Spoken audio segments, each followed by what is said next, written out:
Hello, my name is Marcus. I'm the compiler of a collection of therapy quotes entitled 1001 Windmills of the Mind, a collection of advanced self-help quotes taken from something called psychodynamic or the psychoanalytic perspective, which long ago, as I understand, was referred to by some, or perhaps many, as philosophical medicine, narrative medicine.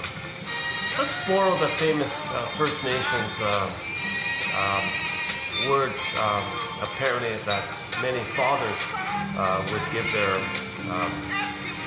kids at around 13 or something like that, when they make the transition from boy to man around 13 or something. But apparently, in some indigenous stories, the father says to the son, "All right, son, I gotta lay down the line here. I gotta fill you in. I gotta give you a heads up here. Inside everybody, there are two wolves." So everybody's heard about this, but I want to vary it a little bit.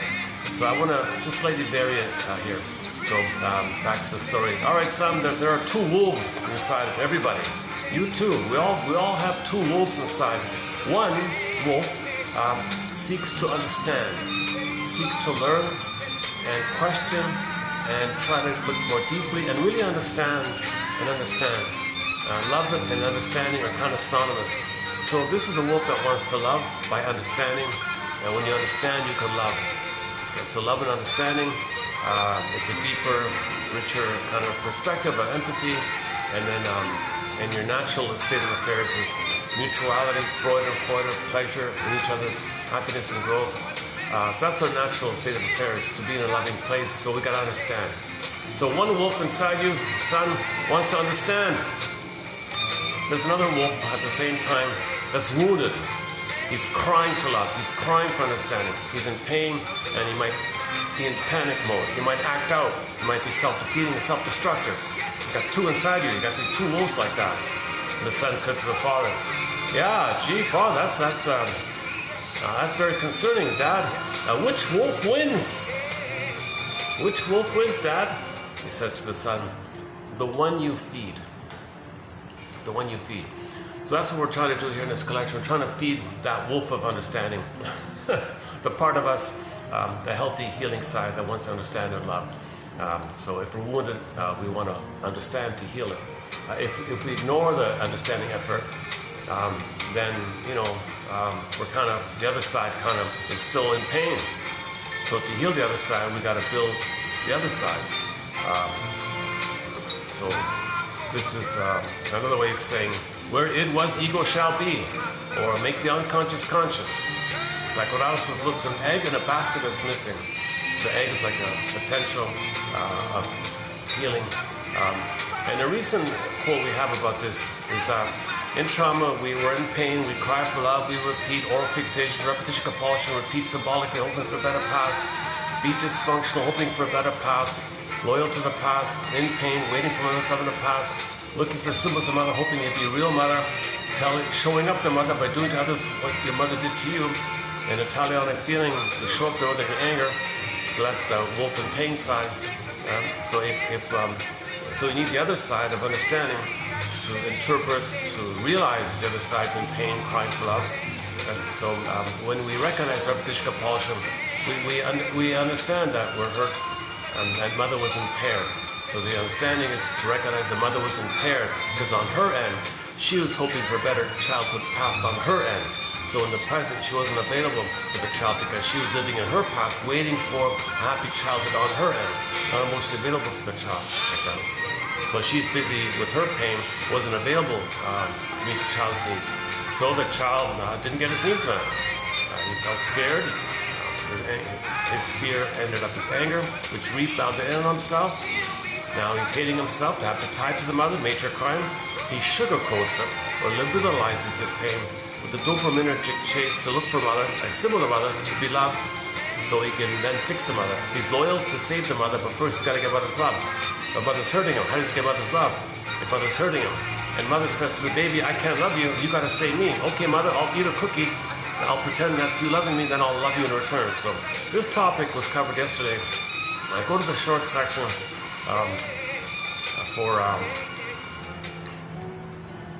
there's a short entitled how can babies heal their mother while at the same time the mother's hurting them, something like that. It got almost 1,000 views. It's a popular, no, 600 views at the time of posting. A popular short. That was a good, not a bad little summary, I thought.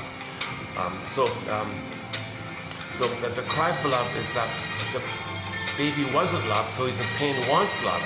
So he's waiting for mother's love, right? So he can have his developmental process, to have his beingness, to have his embodiment, to have his soulmate, so he can love, right?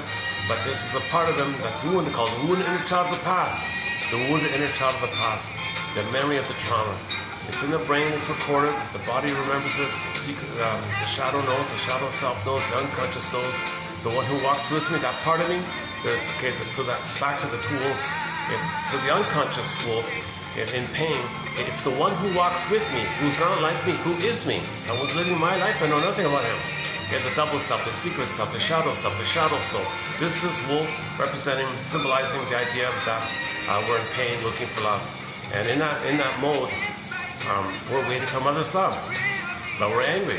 So you can rebound in yourself, that's destructive like that, and you can blow up steam, blame and displace and see mother onto the world, be angry with the world like that, or be the mother and pretend the world's you and shame the planet because mother shamed you and you're the mother and the world's you, and you flip-flop, play yourself, you're angry with the mother, you displace onto the world and be angry with the world, or to people like that. It's all a cry for love. It's all a cry for love. So the two wolves are love or cry for love, put it that way. So if we go back to the story, now there are two wolves. The wolf that loves and the wolf that cries for love. Now when the wolf is crying for love, or when any person is crying for love, okay, now there's fear when it's not met. The fear and the tension, the shame build up, the anger, hate, fury, rage, and it can be acted out as well. There's still a cry for love. So cynicism and destructive behavior or self-defeating behavior, still a cry for love. Everything's love or a cry for love. The one with the two wolves like that. Hang on, let's dig that up closer. I just found it just before starting this video here. How does it go again? So I just varied it slightly. My child, it's a quote from the indigenous people here. I'm not sure if it's a specific one, Navajo or Iroquois, I'm not sure which one. So quote, my child, it's time to teach you the most important lesson about life and people. Now what's that, Dad? It's that everyone has within them two wolves. Oh, okay, go on, I'm listening. One wolf wants to learn and understand, and the other wolf is in pain, he's wounded, he's crying for love, and he acts out, and he can be very desperate, self-defeating, destructive, unquote. Whoa, Father, which wolf wins? Asked the child. The father replied, the wolf you feed. The wolf you feed. Okay, so we want to feed understanding, we want to feel consciousness, we want to weave a basket that contains our feelings. So our feelings come to us when there's a container of knowledge. So build a container of knowledge, a basket of knowledge that sets it up, that we can understand what's going on so the feeling can be released when we create it, make it safe. If we understand what's going on with ourselves, the feeling will be released. So the phoenix, the firebird, the abreaction, catharsis, thorn is lifted, so the emotional body comes alive again, and you have your embodiment, your soulmate, your real, and then you can love. Then you can love when you have your embodiment. So, okay, so all these quotes we've been posting for the past 5+ years here, well over 10,000 quotes, come from this analytic idea, which seeks to understand. It's all about understanding. The understanding is the healer. Play the song by Rick Emmett, Saved by Love. It means saved by understanding. It means saved by understanding. Okay, so the past couple of videos I thought were not bad. If you check out the channel here, today I'm having a bit of an off day, so I'm not going to be too energized. I'm not going to cover too much ground in this video. This will be sort of like a lighter load here. I want to take a bit of a breather here. But man, oh man, we got 62 chapters on the go. Psychological interpretations, the myths and fairy tales is a key one. Psychologically minded quotes from film and TV shows, another key one. Identification of the aggressor, key one. Okay, that's the Faustian deal, the Faustian pact, the Faustian bargain, the Talionic feeling. That's a key one there. Okay, all the familiar ones like projection, projective identification, okay, and either or thinking, how do you get it to both and? That's a key one. Okay, and we talk about the labyrinth idea, that before you get to the mother complex, the Medusa, the Minotaur, there's these preliminary mini labyrinths. Okay, so the unconscious guilt labyrinth, okay, the guilt labyrinth, and the money one, and the oral fixation one, and so on down the line. And then we board the Twilight Zone episode called Saturday, the 7 days of the week. Someday, moan day, do's day, wound day, thorn day, free day. So discuss recently. So we got a lot on the go like that. So let's, if you want an introduction, usually I do like a 1 hour overview. I'm going to skip it this time around. Once in a blue moon, I'm tired. I just want to skip it. So if you randomly click any of the videos for the past 2 years, let's say, you'll get about a 1 hour overview of some of the basics about the embodiment, the pin and the collar. Okay, so we're born embodied, but in trauma, that sense of embodiment goes away, symbolized by the princess flying away, morphing away to a bird flying away, and Miss Cord gets pulled down, Rapunzel in the tower, Snow in a coma, or the pin goes in the collar, and under the collar, the emotional body goes flat, called flat affect. In ancient Greece, that was athemolexia, no feelings for your words. Nowadays, alexithymia, no words for your feelings. And that's the issue. That we're not feeling real and alive. That's the feminine principle, that's the feminine element, the embodiment, the ensoulment. We live from there. That's our meaning, and that's our beingness, that's our I, like who am I, the authentic I, the core I. So in the Greek myth, Miss Core, for representing the core of a person, crack in the earth, gap in the earth, she gets pulled down. The gap means the baby received a gap. There was a huge gap between what he needed and what he got, the gap, and the soul went down. Chasm, okay, pain, swoon, Dickinson, numb, okay, pin in a collar, numb. Okay, so the soul flies away, okay, the brain sends you endorphins, it numbs you over, and then, or the pin goes in a collar, similar idea. Baby's anger rebounds in on himself, and that's his tie to the mother, because the condition is he's got to hate himself as his cry for love. So the baby was crying for love, but it turned to SOS mode. When the baby, the final pathway for the baby in terms of his communication to the mother is the anger one. Starts off with a little anxiety, a little fear, maybe a little tension, a little stress, and maybe he starts to feel worried about his identity, called shame. And babies can show shame and tension and fear and things like that. But the final one, the last ditch one, is the anger, fury, rage, and all that. Now when the mother blocks it, okay, he's got to cry for love. He's got to reach for mother. He's got to have the hope for mother. Baby's got to maintain the hope for mother. That anger is the hope for love for the mother. But when it's blocked, it rebounds in. Now it's destructive on himself. He's got to maintain the self-destructiveness. He's got to hate himself as his way to wait and hope for mother's love. He can't live without a mother. He can't progress without a mother. He wouldn't make it without a mother. So his only tenuous tie to the mother is self-hatred. He's got to hate himself. Now again, hate means a cry for love. But it turned in on himself because the mother didn't reach him. Mother said, "Baby, you can't be angry with me. How dare you be angry with me?" And the mother punishes the child's anger. It's got to go somewhere. It turns in on himself. So psychologically, he's crying to himself, thinking he's the mother. But it's himself, hence the confusion. Babies don't know where he begins and ends, where the mother begins and ends. Stage of undifferentiation, non-differentiation, symbiosis, merging, fusion, mother-infant, dual unity, unio mystica, participation, mystique, the two is one, symbiosis, self-object union, mother-infant union, dual unity. It's all blurred up in the beginning. So if he's angry at himself, he thinks he's angry at the mother, but it is himself. He doesn't understand differentiation. So anyways, he's got to accept his anger at himself as his ongoing cry and hope for mother's love. So he's waiting and waiting and waiting, hating himself, waiting for love. It's a cry for love. So the cry for love turned to anger. It morphed to anger. The love builds up in cry mode, but it's still a cry for love. It's desire for love.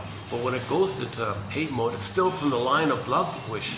So the love wish line, when you add all that stress on him, it morphs into the hate, but it's still the under intention is to cry for love, but it goes in on himself. So hating himself means he's crying for a mother's love. Bergler calls this a major crime of the psyche. He can't know this quote-unquote major crime, or he's going to be fixated at this kind of pain, way too much pain. So the baby does what Bergler calls, he's going to sugarize it. He's going to liberalize it, pleasurize it. Okay? So he's going to, quote unquote, confess to the lesser crime. So he'll maintain the loyalty, the pain to himself, but he won't be aware of it. So he'll enter dopamine. He'll chase for symbols of mother. So that's the sugar idea, because when you hope that a cookie will be mother's sweetness, that activity of hoping makes you active and feel important. You're not passive, you're actively doing it. Plus, the cookie can trigger the time when you did have, the time when you were one with mother. So the cookie's mainly just a triggering idea, where you trigger yourself when you were one with the mother. So you blip up temporarily some happy chemicals of oxytocin and serotonin. You blip up those chemistries, positive chemistries, above momentarily of feeling safe and loved. Momentarily, you feel safe and loved momentarily, but it's a blipped up feeling by the chemistry over and above the stress and the cortisol you feel. So the set points in the brain are too high with stress and cortisol, because he's a jungle, mother's a monster, it's jungle survival, stress, fear, anger, permanent fear, permanent anger, hypervigilant. Now the hope is the dopamine. So when there's too much stress and adrenaline, dopamine kicks in, because dopamine says, go, chase for mother. You're in danger here, you gotta have mother. So the dopamine is the motivating thing, the motivation, anticipation, the goal, the excitement of the goal, and the hope that you're gonna get mother finally and get the love that you should have received. And then the set points will correct itself. Nonsense. A cookie won't correct the set points laid down when mother hurts the baby. So all you got is this blipping phenomenon. It's considered addictive because you're dependent on it. Because when you blip up the happy chemicals above the stressful chemicals, it goes down. The pain's there. Dopamine says go. Okay, so you chase, blip up, trigger yourself, blip up, it goes down. Pain's there, chase, blip up, goes down. Pain's there, chase. Okay, so to blip up happy chemicals above the pain, when happy chemicals go down, you're facing the pain of the trauma, the timeless trauma. So dopamine says go. So you're always in go mode. You can't enjoy anything. Yesterday we talked about the Twilight Zone episode about a guy, what's it called again? Mr. Featherhead, no. Season 4, episode 14 of the Twilight Zone. An episode entitled Cliffordville or something. Lately, I think, of late, I think of Cliffordville, the name of the guy's hometown. So this guy was just all dopamine. He chased and chased and chased. You can never love and enjoy. The only quote-unquote happy chemical is dopamine. So dopamine is considered one of the happy chemicals because the thing you're chasing for is the fantasy that you'll get mother's love in the past. It doesn't work. But while you have the hope for it, you get the positive chemistry. So when he got things, he had to chase again. He couldn't enjoy, he couldn't love, he couldn't accept, he couldn't have pleasure. Because it's just a blipping moment. It goes down, chase again, goes down, chase again. This man manically spent his whole life chasing things. So he's very ambitious, very greedy. So he felt very entitled to do so. He felt desperate. It was a survival kind of issue. Didn't care about others even. And the funny thing about that episode was that the devil flew down and said, I gotta teach you a lesson. The devil was upset with him. Funny episode. Okay, if you want a discussion on that Twilight Zone episode, check that one out yesterday. Oh yeah, I saw another one yesterday. Should I mention it? Yeah, okay, I just saw another one. I saw season 15 yesterday, episode 15, season 4. Okay, let's save it. Not that important. So let's finish up this point here. So the dopamine idea is the hope. It's you're sugarizing, you're pleasurizing like a camouflage or cloaking. You're called sugarcoating the pain, covering the pain, sugarcoating the pain. So pushing down the pain when you sugarize it. So they're two connected like that. So you're only aware of the pursuit. So back to that Twilight Zone, the greedy guy. He was a very greedy fellow, very ambitious, greedy, social climber. So he's one of these guys that takes advantage of people, steps on people's backs. He was a climber like that. No one liked him. He was a despicable character like that. So in the reviews, he was called an evil toad or something. Oh, I see, because he's jumping up. Is that the idea? He jumps up on people. Didn't get that. Anyways, so his story was so the inference is he's a very traumatized person himself, Mr. Featherhead. He experienced no connection with the mother, no safety with the mother. Yes, he was physically alive, but the brain was stress mode, jungle mode. He's desperate to survive because the baby thinks it's a jungle with the mother. Mother's seen as in an imaginal world, the baby thinks the mother's a monster now. The confusion is the baby infuses the image of the mother by his rage, and it gets all blurred up, and poof, monster of the id monster, a monster like that. So he's fighting with his own anger, which is a monster. And the monster in the mind, okay, take your pick, it can take any form. There are hundreds or thousands of forms this image can take. Not only the guy with the horns, okay, it can take any kind of form. It could Medusa, sea monster, alien, cyclops, any kind of entity, wicked witch, and so on. Okay. It's mainly code for your anger, and it's destructive because when the baby's angry, he's desperate to control the mother. So it's devouring like that. He's in an oral phase, and if the baby's oral phase, due to the fusion, mother's oral phase. He's in rage, mother's in rage.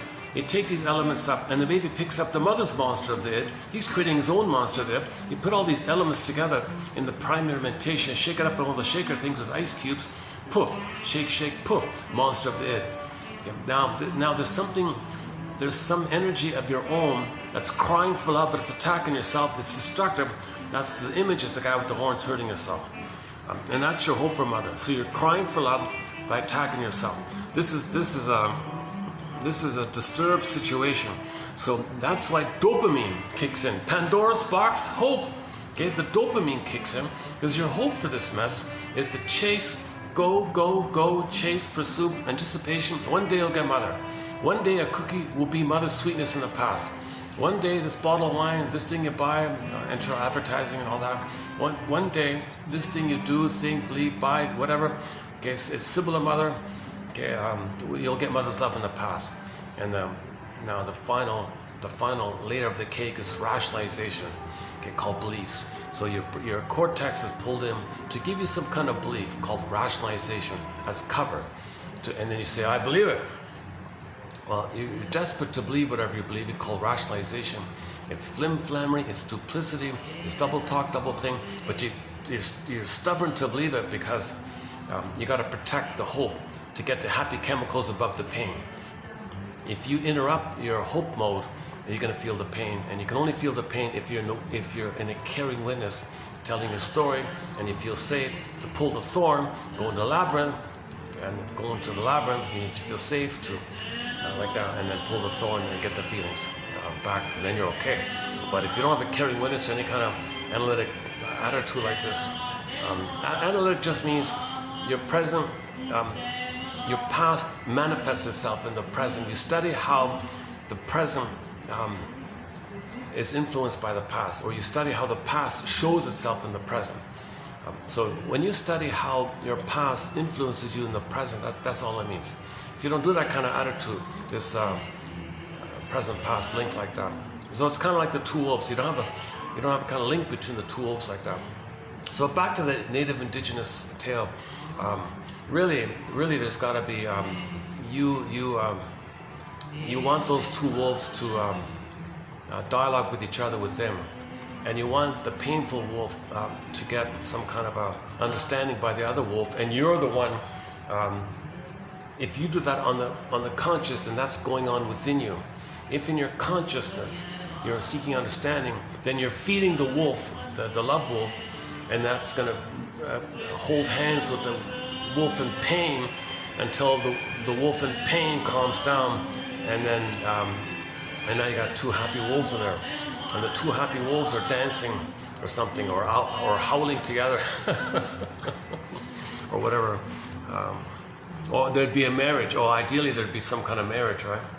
And that would symbolize the harmony that what you do can come from your soul, like from your beingness, your embodiment. So now you enter masculine. So if there's a marriage, enter the masculine, feminine, masculine idea. So symbolized by princess and prince.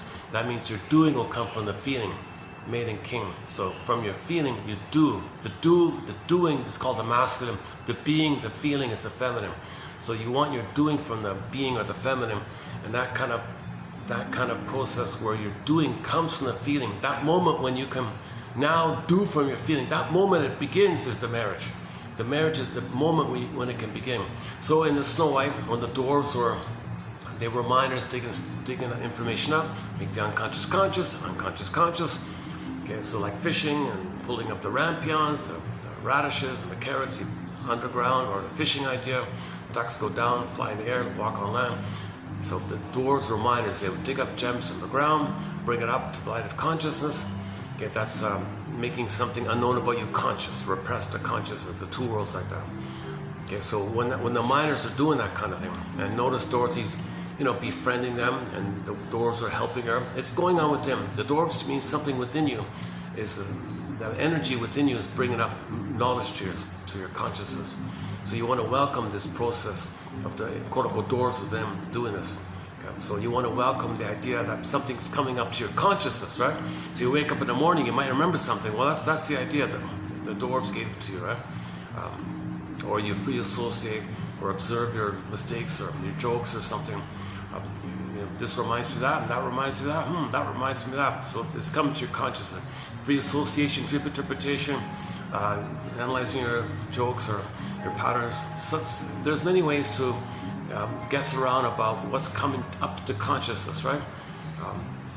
So when that was going on, the moment that took place, at some point, she reclaimed enough of her repressed self. She owned and assimilated what was previously denied. And when she did that, to the point where she can now come from this place, that her doing can come from this place. At the moment, she can do from her feelings. That moment, that's the kiss. So the princess kiss, that's the sparkle like that, the kiss moment or something. That means that's the point where she can now do from her feelings. Now she's in touch with herself. Now she can love. Now she can love. The marriage is the moment when a person can love like that. So you want, so back to the two wolves idea. So you want the wolf to hold hands like that. Now the inner idea of the loving wolf holding hands with the wolf in pain, that just symbolizes what's going on invisibly inside in response to our conscious efforts to understand. So that's the wolf you're feeding, the understanding idea. So if we consciously understand, we're feeding that wolf to have the ability to hold hands with the painful wolf. If there's no connection like that, then the painful wolf is howling and pain and repetition compulsion. So smoking, drinking, gambling, promiscuity, sex without love, and you're repeating this problem that you can't have feeling, heart in the body. So you're lonely, and promiscuity again, repeat, and then oral fixations, and so overeating and smoking, drinking, gambling, and then your attitudes is always survival. So jungleism attitudes, we think in either or two. Hold a second.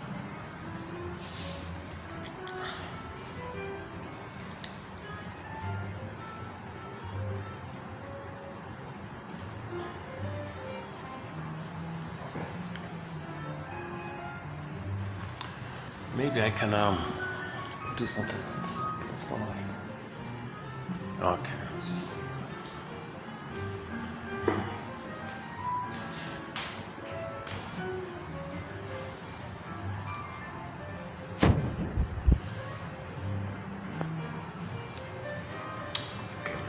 little lack. Ironically, this is never mind. It's Saturday, so ironically, the only place I can go on a Saturday is this place. Can you believe it? So I can make the extra trip here. Really nice spot, real treat to come here.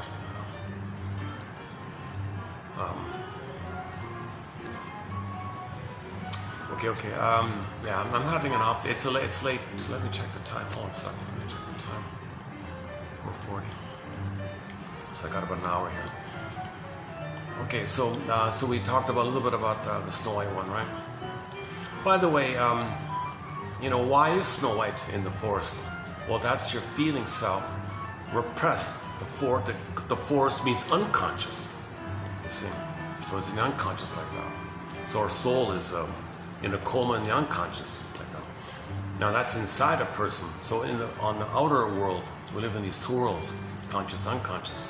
So if your conscious is doing some reflecting, inwardly these things are going on. Like, so there's a whole fairy tale, mythological epic going on in your unconscious, right? So that's called primary process meditation. There's no logic there. Things can flip-flop, and the dream world can flip-flop and morph and twist, and up is down, left is right, things like that. Condensation is a key one like that. So Snow White in a coma means that the person had to exile his soul, his feminine, and is frozen, suspended in a coma. So that means the person with that fairy tale within is not feeling. That's the trauma. We want to get back our feelings. In order to get back our feelings, we got to feed the wolf of love and understanding. Right? So the wolf within can hold hands with the other wolf in pain. So the wolf in pain is our inner child of the past in pain, howling in pain like that. We're howling in pain. In the Twilight Zone, they even call it. Yeah, they made a reference to that. All right.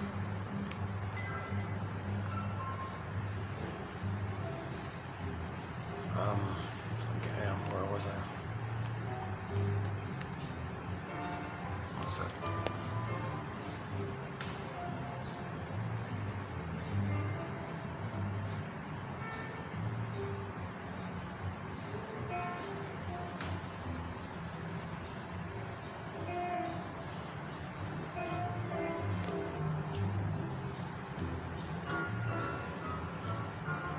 Okay, so just finish up the one about season 4, episode 14, discussed yesterday.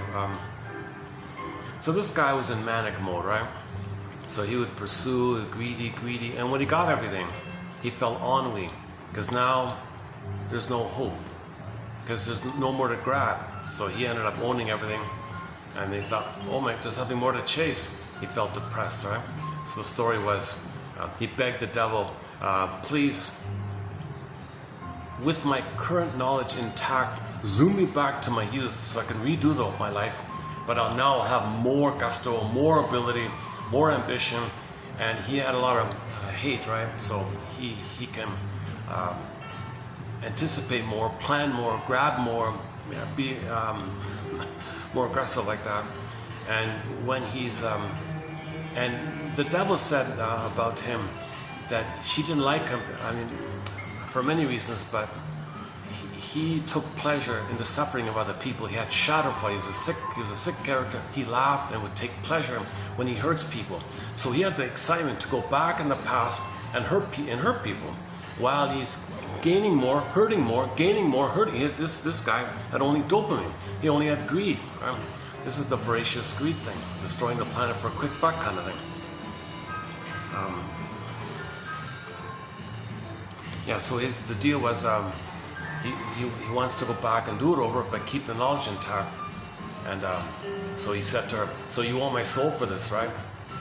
You got to be kidding. You sold your soul 6 decades ago. Now, you don't have a soul. So what do you want, devil lady? Well, give me all your money. Okay, fine. So he gave her $1 trillion, whatever it was. I'm exaggerating here. And left them just a few so he can start off. Because if he has the knowledge and he goes back to the past, he knows when inventions are going to be made. He knows what's going to be discovered. He knows what to buy in advance to. So he can have a lot of fun with this insider knowledge. He has an immense amount of insider knowledge because he'll be, when he's in the past, it'll be kind of like he's from the future and he knows everything, right? He wanted that new fun. He wanted that new round of ambitious greed, ambitious hurting others, like that. Because he only can do chase. His only excitement, his only quote-unquote positive happy chemical is the chase. He can't love, and his schadenfreude is his joy is schadenfreude, perverse humor, hurting others. Because when he hurts others, okay, he's the mother who hurt himself. But he's got to find out to play him to hurt so he doesn't know he's hurting himself. So he needs others to hurt, to make him unaware that he's hurting himself, because he's become the mother who hurted him, and he's become her in the Faustian deal, another Faustian deal. So he already made the devil, he already made the deal. Oh, that's very clever, yeah. So she said, no, you already made the deal. We have your soul already. Because he spent his whole life hurting others, so that was the deal. To have the power, he had to hurt others. So when he ended of life, he wants to make another deal. Well, your soul's long gone already. You already made the first deal with us, she said. So we'll take all your money and we'll give you, just a few dollars so you can start off your thing. He said, fine, now that I know everything, I'll easily make $1 trillion again in no time because I have all the secrets. I know all the inventions like that. But this devil lady was so repulsed with him, she put it in the fine print, and he accidentally didn't check the fine print because he was so manic, so excited, he didn't read the fine print. So when he went back to the childhood, the fine print said, yes, you look like you're 18 years older and all that, and you have all your mind the same, your knowledge the same. But the fine print said, your personality of the 60-something-year-old is still with you. So now he's bringing back to the childhood his curmudgeon, aggressive Grinch-like character, and it didn't fit. It didn't fit. Where originally, when he was a youth, he was just like a junior Grinch, like a budding Grinch, right? But now he's going back as a full-blown Grinch, and it didn't fit. So everyone was put off by him. They rejected him, and it didn't work. It failed, right? He didn't read the fine print. He forgot to say to the lady, yeah, bring me back like that, but give me my youthful version of me, but keep the knowledge. She forgot that part, right? So she's putting the fine print. So the lesson was, I think that was sort of the main lesson of that kind of idea. There's a lot of people that fantasy, wouldn't it be great if I could go back with the knowledge that I had and do it all over again, like a second chance kind of, just based on that idea. So anyways, when he went back to the past and tried to redo it all, he was a belligerent org like that, and everyone hated him and brushed him off like that. So he couldn't make it work, and he was a pitiful creature like that. So he called the devil again. Okay, please, I can't live like this. Take me back to the future. She said, oh, well, sure, okay, but you realize it'll be based on where you are now. This pitiful situation you're in now, your life will be like 60 years following that trajectory or something. So when you go back to the future, you won't be the trillionaire. You'll be what you are from here, plus the 60 years. He said, fine, I can't live here. I can't be here. Take me back to what was familiar for me. So poof, okay, he gets back to where he started from. But it turned out he spent his whole life as a cleaner. He's just like a janitor kind of guy. Interesting story like that. But the theme as well is the idea of dopamine. He couldn't love, and he had filled with schadenfreude, and he couldn't have pleasure. He only had dopamine. Now why? It's called the dopaminergic brain, the dopaminergic mind. There's too much dopamine when there's too much trauma, because the dopamine is a manic, desperate manic dopamania to chase for mother. Think about it, when the baby's in pain, if he's in immense pain, he's going to reach for mother. That's the reaching. You need the dopamine to reach for your survival like that. So he had an immense amount of dopamine because he felt an immense amount of survival fear and anxiety. He had an immense amount of dopamine. So he was a one-track mind, chase. He gets something, no, chase. So in the Don Juan version, now yesterday I mentioned as well, if he finds a girl or something, he's thinking about the next one, chase. He can't love the girl, right? Similar with the Donna Juana. So the Donna Juana has a fellow, well, give me the next guy, kind of still right here. They can't love and connect. There's no oxytocin to connect. There's no serotonin for pleasure and being in the present like that. Okay, so that's quite a good episode actually. When I first saw it, I wasn't even going to talk about it just by chance. Okay, let's talk about it. Now that I've talked about it a second time, I'd recommend it. It's not really his best episode in terms of message-wise. But if you think about it and talk about it, it's a good prompt anyways. It's called, Of Late I Think of Cliffordville, the name of the hometown. Since I'm on him, okay, season 4, episode 15, I looked at the comments section. It's pretty much, there's a lot of agreement that this might be his worst episode.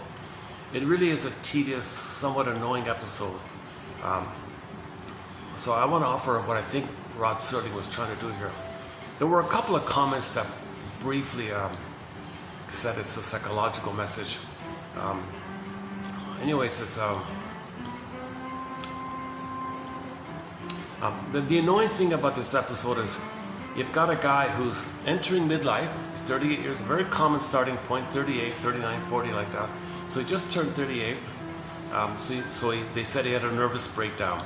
So he was suddenly the mild-mannered guy or something, but he was starting to become very rude and angry, and basically got this childlike man boy or something, complaining and shouting all the time. It was kind of tedious and annoying. It was a little overdone, and all the comments on that video was, "I can't stand listening to this guy for 1 hour shouting like a big baby like this." So they kind of missed it, and it was a little annoying. It was overdone like that, and his mother was annoying, and the wife was annoying. He had 3 annoying characters, so it was kind of you gotta, like, you know, watch at a distance or lower the volume. Whenever he speaks, you gotta, you know, pull out the earbud or something, because he's gonna start shouting. So it's kind of annoying in the production wise. But here's the positive intention, I think. So here's my first crack at it. Okay, it starts off like this. You got a boy who roughly at around the age of 10, I think it's about 10, yeah, 10 he said, right? So, and he would play with the other kids and all that. But anyways, at the age of 10, his mother was planning a surprise birthday party for him, and he didn't know about it, right? So the mother behind the scenes would invite people, but she would invite his friends, like the main gang that he hung out with, because they were naughty. They were very violent, psychopathic kind of kids. They were very aggressive and violent kids, and he was kind of playing with them, and I guess he didn't realize it or something, I don't know.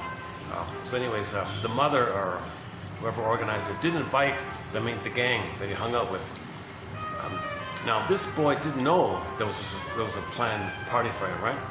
But those gang, like the 5, 6 kids that hung out with him, they heard about this party and decided amongst themselves, "Hey, how come our buddy didn't invite us?"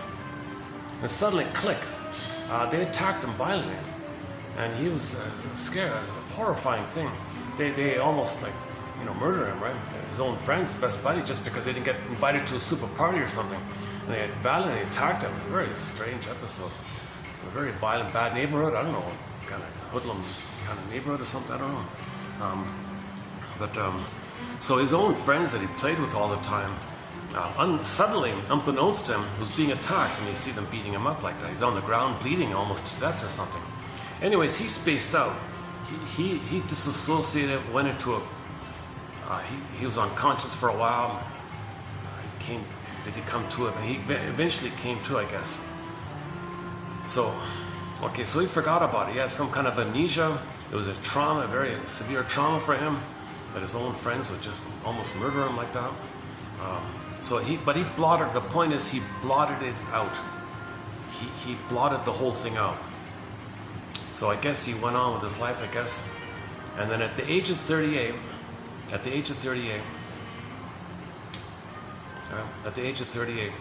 his wife was planning a secret surprise birthday party, right? And maybe he sensed it a little bit. So he was triggered.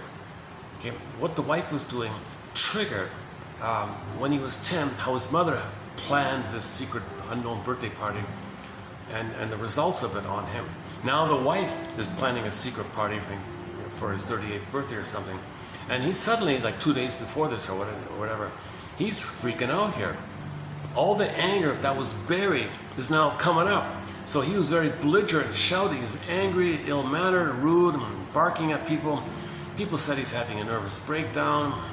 People said, what's wrong with him? He's no one understood him like that. So he had no help, no understanding for this. So that's one part of it all. When you're facing some old pain coming up to you, triggered by something in the present, and old pain is coming, you're now trying to feel what you couldn't have felt. So the anger he couldn't feel and express as a child, it's now coming up to him, triggered by the wife's thing. The wife's thing triggered the mother thing in the childhood time. So now he's feeling what he couldn't have felt. So it's the Freudian slip, the unconscious to conscious. He's barking at people, angry at people, a little annoying like that, like the people said. Anyways, now this is going on like that. So he's trying to, now it's a lot of pain for what happened, a lot of betrayal, a lot of hurt. Now what he was doing was, sometimes when a lot of anger and pain are coming up to you, it may start off in a hidden way called flip, called reaction formation, counterphobia, like that. So in the episode, you see him talking about his youthful childhood all the time. Oh, they were so great, those kids. I played when I was a 10-year-old. Oh yeah, that one was like that, and that was like that. Oh, it was a little funny. So he was saying all these nice things. A little unusual, right? But that's to lead him. That's the thread to lead him to the hurt, anger, and hate underneath. He starts off it's called the defense mechanism, reaction formation. If something's too painful, and to get in touch with it, you code it by the flip of it. At least there's a line like that. Like if you have a line, you turn it around, there's the line there. You want to link to the pain. So he linked to the pain by talking about the positive way. So throughout that episode, he was going on and on about, because he was triggered, right? He's, oh, my friends from school days, and he kept talking about these kids in his schoolyard like that. Everybody, why talking about this past like that? So what's wrong with you? Stop it. Don't be like a child talking about childhood time. You're an adult. You're 38 years old. No one understood him. The boss got fed up with him and fired him even. His friend didn't know what to do. The mother was barking at him. The wife was barking at him like this. And this is all coming up to him. So he's kind of alone like that. So at midlife, people are alone when they have a problem like this. So anyways, he's drawn to face this issue. He's drawn to feel what he couldn't have felt. In order for his feeling to take place, he wants to feel what he couldn't have felt. So he actually physically, as a 38-year-old, he actually physically goes to that street where he was as a kid. He goes there and has a psychotic break and is there. He's back in his childhood time and he sees the thing. No one sees him, but he sees it all. He thinks he's there. He had a psychotic break, right? Because it's so intense. There's so much trauma. He had a psychotic break, this guy. So here he is in this dark street like that, seeing all these kids like that. He shakes out of it and comes back home and tries to tell his wife about it. You know, I went there and I tell you, I saw those kids, the way they dressed back then. And oh, there's something wrong with you. Please see a doctor. Please see a doctor. No one's listening. You don't understand. So no one understood what he was going through, right? And he went back a second night and a third night, and he was just trying to face this like this. So anyways, on the third night he went there, he relived the abuse, the gang attacking him. And he picked up clues on the 3 visits about the birthday party, not invited, birthday party, not invited, and then he was being attacked like that. So anyways, he relived it. So the emotionality is he relived it. So the grown man on that street was on the ground, right, all unconscious, because he's feeling the childhood thing, right? So he's feeling it now. So he's unconscious on the ground. Now finally the wife is doing something good for a change, so she looks for him and picks him up like that, and then he says, you know what? I faced it. Oh my God. First of all that nice things I was saying, that's not true. They were an extremely ugly crowd, and they were very hurtful like that, and I felt it. And I'm okay, and I stood up, and I didn't die, and I felt it, and I know the truth. I felt, and I know, and I now know what I could have known, and I felt when I couldn't have felt. And he stood up like that, and he was okay. He was okay like that. And then he can go to the birthday party, he was okay or something. Oh, it was whatever. Never mind of the last part. So yeah, that's the message, I think. No one really got it. No one got it about. None of the reviewers got it. One did. One said he's trying to face some old trauma. He's trying to face some old fears. It's a psychological story. But if you look superficially at it, people don't understand it. Why is he so rude like that? Nervous breakdown. All people can say, the boss said it, you're having a nervous breakdown, either see a shrink or I fire you. So he didn't want to see a shrink, so he got fired.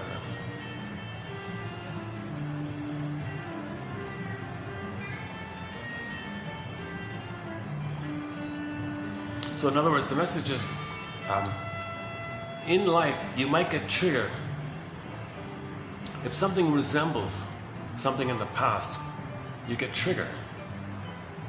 So you want to face and feel that. Feel it to heal it kind of thing. Now ideally, you do it in talk mode. He had to act it out mode. He had to be in kind of acting out manner.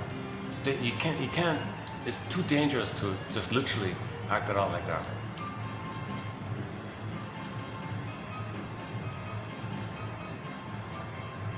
So sometimes people report this at midlife. They might have like one kind of experience like that in midlife, and they might briefly have a thing like that.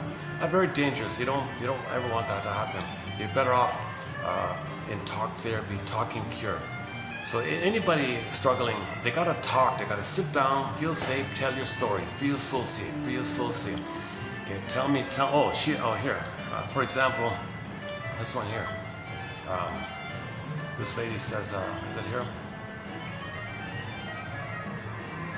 Hang on. 30, the one below, 3155. Hang on a sec. Just a basic idea, but she says, yeah, why don't you tell me about yourself? Tell me about your life. Like a mini autobiography. Give me your mini autobiography. Where were you born? Who raised you? What were you like as a kid? Tell me about any major life milestones, all the way up to the present. Once I know the client's story, the forces that shaped them to create the person I see before me, okay, understanding. Animosity evaporates in the warmth of empathy. Story recaptures not just the client's humanity, but also my own. Ubuntu. So you find your humanness in each other's, you find each other's humanity in each other's story. In each other's humanness. You got to get the story for the humanness and as your humanity. Ubuntu. So she's talking about that. I'm not a fan of her book, Miss Lemke. I talked about it yesterday. On her speeches on YouTube are okay, but the book I see on sale, I don't recommend her book. So we talked about dopamine. If you're interested in dopamine, I talked about dopamine mainly yesterday. I'm not a doctor, so I'm just passing along the quotes. And the dopamine theme was mainly via the vehicle of that episode, season 4, episode 14. The one I talked about the guy going back to his childhood. That's the season, episode 15. I forgot what it was even called. What's it called here? Oh, should I dig it up? Hang on a second. I even forgot what it's called. Okay, let's dig it up. What's that? Twilight Zone. Twilight Zone, season 4 episodes.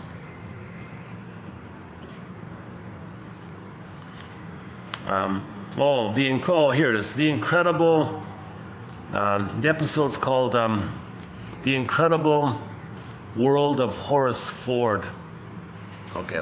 So the one I talked about, this just now, is this episode here. This is the most hated, one of the most hated episodes. The Incredible World of Horace Ford. Incredible means he had like a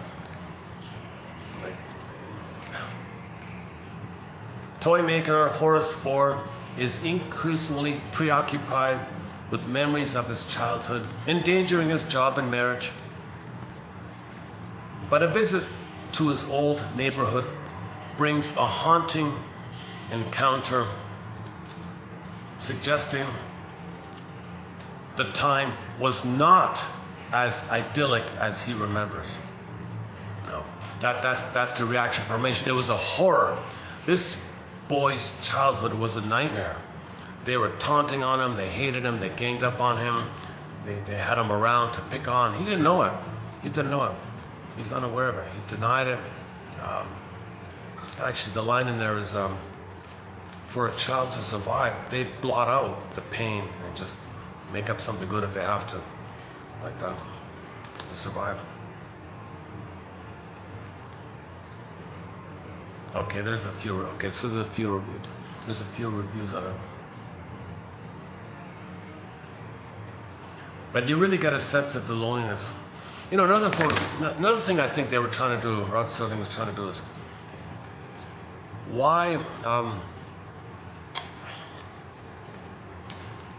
What made his mind so weak that when he visited the childhood area, he couldn't just think about it? Why did he have a psychotic break? Like, why would a man have a break like that? And a lot of shrinks, in particular Mr. Searles, Harold Searles, says a man's ego might be very, quote unquote, borderline, like very thin or something. If, as a baby, the baby is put into an immense overload of what they call double bind. The double bind for the baby is mother has an overwhelming need and demand for the baby to nurse her, mother her. Double bind, because he can't do it. He's in immense pain. He loses his mind trying to save the mother. And he can't leave because he'd be a goner without a mother. So he's damned if you do, damned if you don't kind of. This overload, if the mother has an overload like this on the baby, it can lead to the setup of a very thin ego, and then later on he's vulnerable to that kind of thing. Yeah, we don't cover that. I'm not a shrink. We don't cover those kind of severe areas like people in the hospital and all that.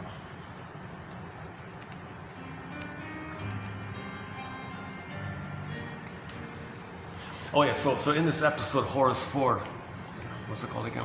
The Incredible World of Horace Ford. Okay. There's a the boss was a famous guy. Everyone talks about the boss. Hinkle, what's his name? Pat Hinkle. Do you know him? He played. He's very familiar, right? I've seen him in. Was it Green Acres or something? Right? Oh, the stars Pat Hinkle. Is that it?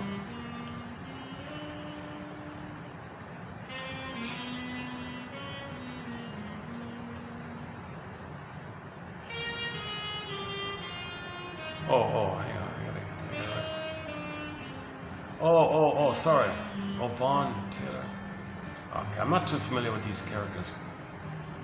But the one who played his mother, Ruth White. Oh yeah, okay. So the episode wanted to give you some sense of why he's why he's like this. So when the mother was so clingy, like talk about Velcro. This mother stuck to the son like Velcro, and the wife had to take care of her as well, right? And so she had the burden of tolerating that if she's going to marry this man, she's got to help him take care of this clinging, demanding, very infantile, needy mother. And we see the highlight of this point because when the boss fired him, he lost a job. The mother had a meltdown. How's my son going to take care of me if he doesn't have the salary? She made it all about her. She didn't care about the son. She was using the son and his salary for her comfort, for her ease of life. So she lived in the house with them. So mother complex. He never was on his own really, right? He could never leave the mother. He always had to take care of her. So any boy who has the immense burden to take care of their mother, like over the top, where they may have this vulnerability to the mind issue like that. And a topic we don't cover here. Once again, I'm not a shrink. This kind of area. So the conclusion is, mothers are there to meet the needs of the baby, not the other way around. But some others say, no, why? Mother's rights. My mother didn't love me. I'll have a baby and I'll brainwash the baby. I'll use my power, I'll exploit my power, I'll take advantage of the baby's innocent trust. I'll take advantage of it and twist it where I parentify the child and tell the child, you take care of me or I abandon you. Okay, mother, I'll take care of you. So the imprint, the deep conclusions, the wiring is he can't be on his own because he thinks he'll perish. So he spends his whole life trying to save his mother, fix his mother. Mother's good. I made you to find me. My mother didn't love me. I made you to find me. The ultimate, most over-the-top horror extreme version of this is that psycho film, right? How did it go again? Oh boy, I talked about it once a couple of years ago. The mother did this, and the mother would never allow the son to date a girl, have a girlfriend, go out with another girl. She was so aggressive about this. Right? So he internalized her in the mind. When the mother died, that was in his mind. Now later on, as an adult, this guy, if he tries to date a girl or something, the mother in the mind in him would attack either him or the girls. So he, being the mother, would attack the girls because he's the mother who didn't want a girl around like that. So that's the horror film like that. So that's like the ultimate internalization of this mother who has an immense possessiveness of exclusivity. This issue of exclusivity is because the baby needs exclusivity with the mother. Just a two as one. Two as one. The mother never got it. Turn to the son. You're going to be two as one with me. You're going to be the mother for me. And I'm going to have two as one, exclusive possession. I own you, control your mind kind of stuff, right? Exclusivity. Because the mother never got that time of Garden of Eden, the oneness. So it turns to the baby for that. See, the baby has to internalize this. You see, and with that in his mind, then later, if the self part of him liked the girl, the mother part of him took over and made him attack the girl like that, and then that was the horror film about that. That's like they exaggerated it to this ultimate thing like this to teach the psychological point called internalization. The baby's going to internalize the abusive mother, make it a part of him to have a mother. The more the mother hurts the baby, the more he internalizes her, and it's now in him like that. You don't want that to be the case. The mother's supposed to love him so he can be himself, not hurt him. Then she. Okay, let's leave it there. So in this case here, where is it? Yeah, this was the mother. Yeah, this was the mother there, who did that to him. Yeah, this was the clinging, demanding mother, who. Oh, that's the wife. They were a little similar actually. Had a lot in common. That's the friend that couldn't help. Or is it? There's the victim. There's Mr. Horace. Okay. There's the.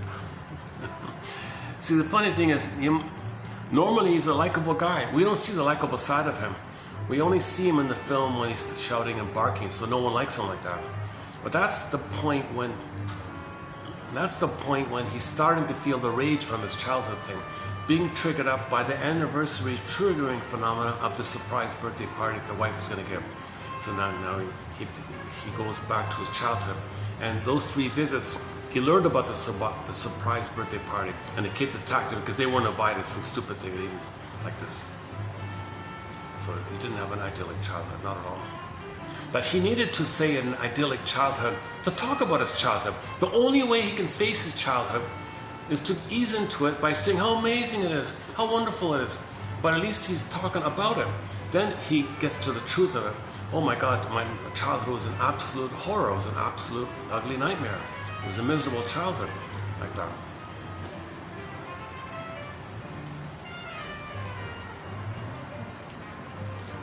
So, I'm telling you, the Twilight Zone, a lot of great episodes.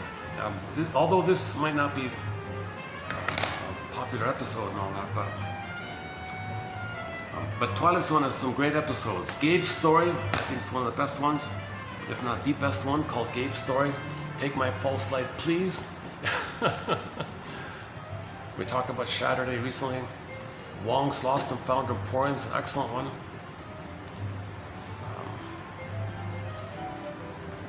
Similar to the one who couldn't leave the mother, I just talked about, is one called Young Man's Fancy. He couldn't leave the mother. So he tried to marry a woman, and the mother and him pushed her away, and she got scared, ran down the street, ran down the stairs. The flip of it was Nick of Time, where the man did say, "Back off, mother! I want to marry this woman. I want to be married to her, not you." So he did separate from the mother. So he had the courage to separate from the mother and live his life of my own. Play the song "Life of My Own." Should we take a break? Let's take a break. Let's take a little break here. Should we play that song, Life on My Own? What's that? Yeah, luckily I can play. Yeah, okay, I think I can play it.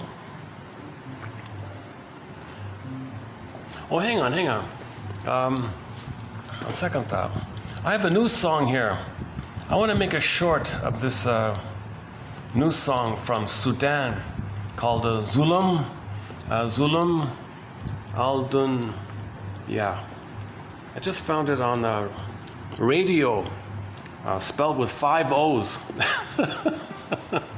Go to the website radio, spelled with 5 O's, or simply radio OOOO. Type in on the world map, click Sudan, and then the decade of the 70s, and this one showed it up.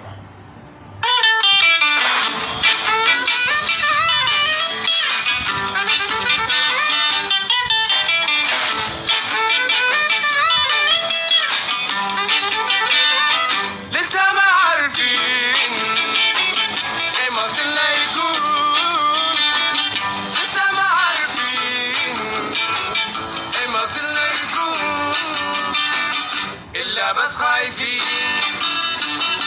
من فراقنا يطول إلا بس خايفين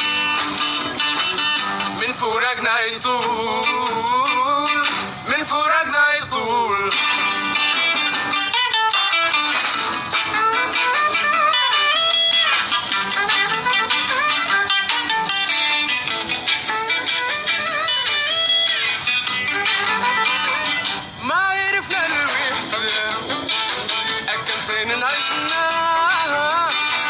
شفنا سعادة الدنيا أكم غامرنا ضياء الليلة طلة فراق يا دوبنا شفنا شقاء الليلة طلة فراق يا دوبنا شفنا شقاء إلا بس خايفين من فراقنا يدوب إلا بس خايفين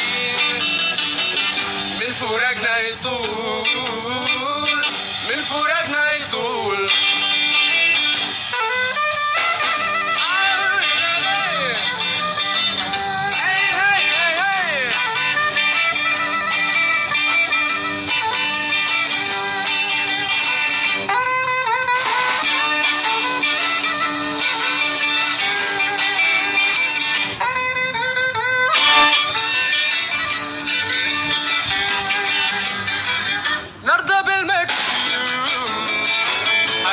بحرمانا يطول المكتوم أمامنا خلف زماننا هو القلوب بالشوق هل السبيع حنانا هو القلوب بالشوق هل السبيع حنانا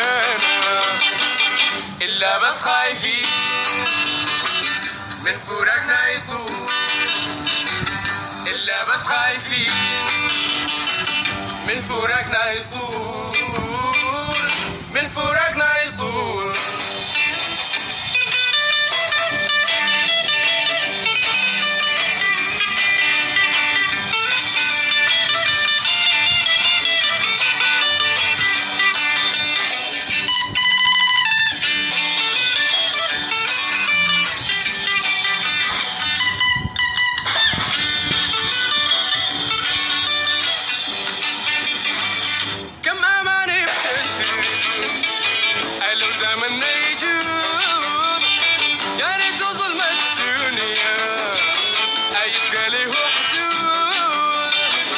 تكسر الأيام ولبعضنا نعود تكسر الأيام ولبعضنا نعود إلا بس خايفين من فراقنا يطول إلا بس خايفين من فراقنا يطول من فراقنا يطول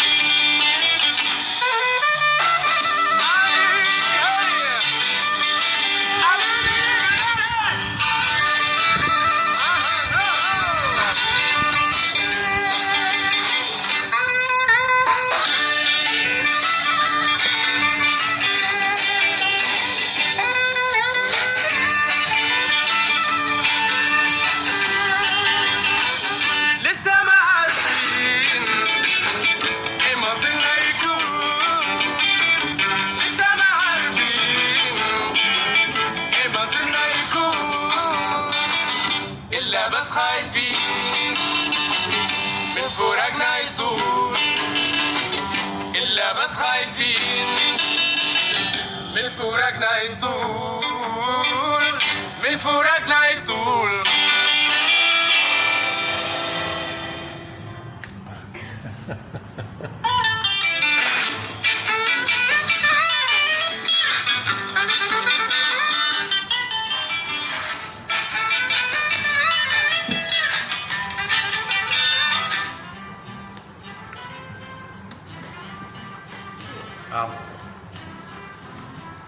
Okay, let's do the quotes here.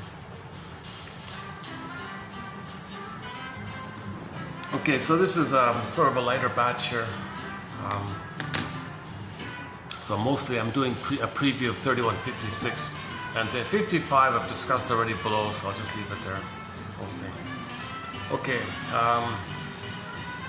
so I was just reading, I'm sort of in break mode. I'm reading one of these, comedy books, like joke books, and I'm skimming some of these, one-liners and little jokes like that. Okay. Here we go. Oh no. Okay, this is hang on. No, this is not it. Oh, sorry. Oh, these ones are not the comedy ones. Oh, hang on. Okay, these are just general self-help ones, like famous quotes. All right, here we go. Tell me his questions, and I'll tell you who he is. Well, that's not bad. Tell me his question. What are your questions? Like, what are your questions? You know who you are, right? By your questions, right? Not bad. Arguing with some bosses is like trying to read a newspaper in a windstorm. Trying to read a newspaper in a windstorm.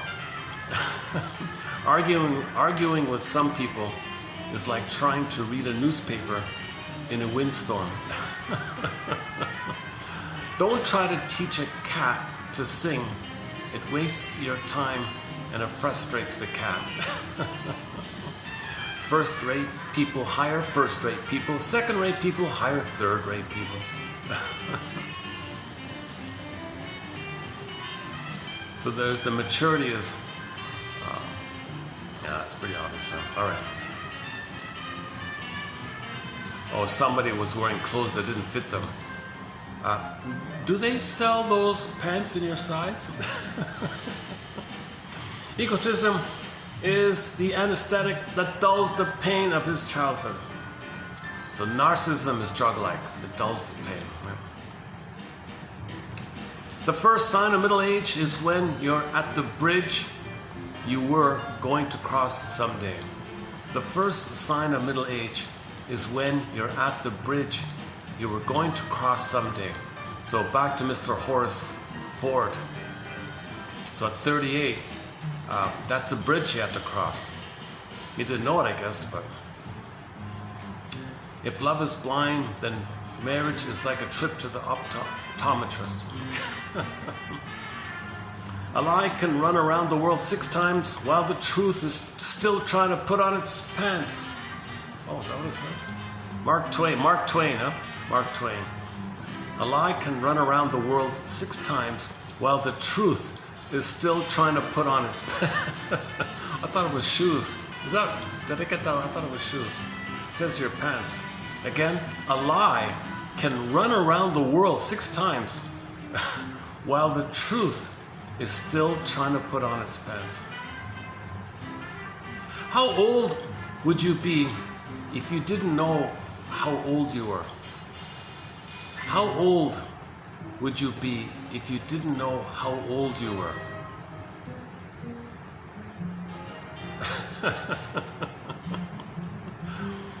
Oh, here's a famous one. One cannot set foot in the same river twice. Heraclitus. Oh, here we go. Men are what their mothers made them. Underappreciated point. So you might complain about a man or something, right? Right? Well, mothers make these men, right? Some mothers put too much pressure. Some mothers want to scapegoat the kid. So back to family system. So we talked about family systems theory earlier, right? And one model I've been using is that if the parents are narcissistic, the firstborn they'll support to be a star, to give them narcissistic supply, because if the firstborn is seen, they feel seen. Doesn't work, doesn't matter. Second kid, scapegoater, they dump on the second kid. The third one, they kind of ignore, hoping he'll be independent to represent their wish for freedom. They want him to be free, but he wasn't loved, so he's lost, the lost one. So the hero, the scapegoat, the lost one, and the last one is the mascot. Just jokes around. Law of steam. Family systems theory like that, right? So whatever role you're talking about, mothers make these kids, right? Anyway. Oh, here's a funny one. A person must sit in a chair with his or her mouth open for a long time before a roast duck flies in. A person must sit in a chair with his or her mouth open for a long time before a roast duck flies in.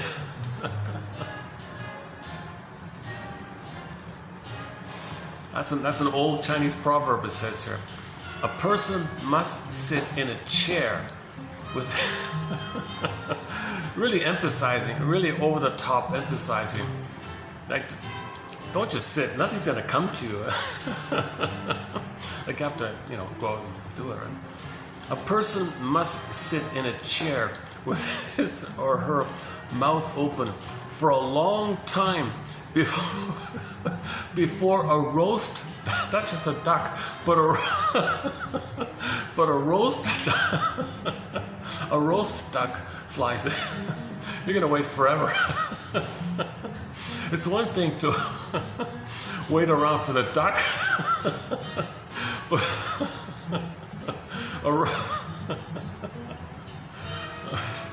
okay.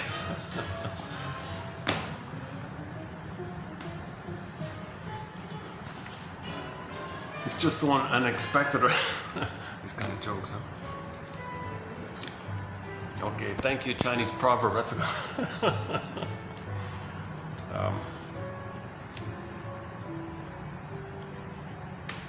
okay, this next one from the same quotes book called 2,328 quotes or something, jokes or something.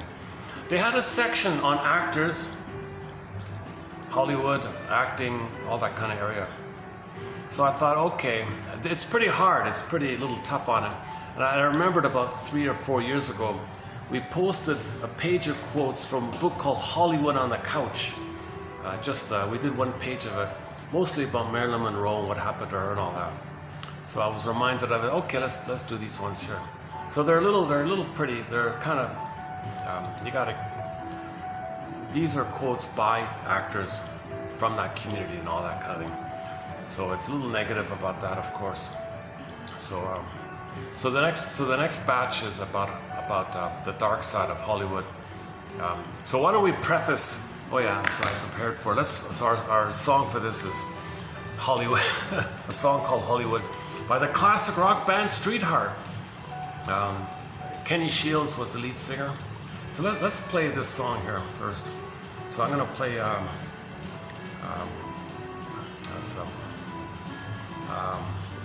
one of their hits. It's actually the first song on their third album, right? So there's the studio and the live. I guess I'll just play the studio, right? Okay. So in this song, Kenny Shields is saying, "Yeah, watch Hollywood. They eat you up and spit you out." So just like so these quotes are kind of in that vein. So let's play Kenny Shields here.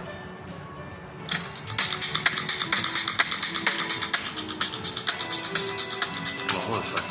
Let me change it up here. One second. Let me change hands here. I couldn't get the right angle last time. Let's see if I can get the... am I holding it in the right angle here? I'm trying to get the... How about this way here?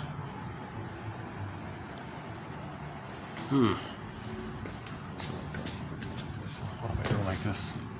Can we see the... I'm trying to get the... Not really, eh? Where are we here? How come I can't get the... I guess I got a hole like this. One second. One second. Okay, let's try it like this. How about now? Can we, oh yeah, okay. Here we go. Finally, okay. All right. Let's try this.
Okay, so what I'm about to read is from a joke book.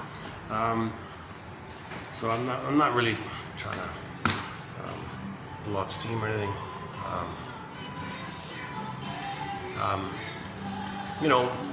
A lot of great stuff came out of the show recently, Decoy. That was a good show. Stony Brook a little bit.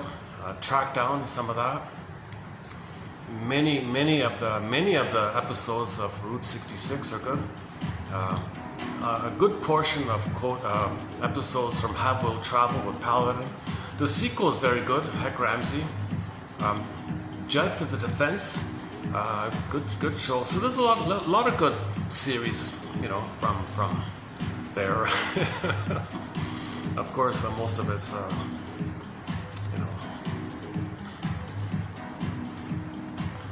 bad, of course, but so here's what people in industry say. Jane Fonda says, working in Hollywood does give one a certain experience in the field of, okay, prostitution, she says. So she feels like that. Hollywood is a trip through a sewer in a glass-bottomed boat, wherever he is, Wilson, Lisner. The reason why so many people showed up at his, where I never heard of him, Louis B. Mayer's funeral, was because they wanted to make sure he was dead. So I'm assuming he's some hated producer or something like that. Giving your book to Hollywood is like turning your daughter over to a... But the guy who said it writes horror novels, right? So that's a weird one. Okay, Hollywood is the only place where you can wake up in the morning and hear the birds coughing in the trees.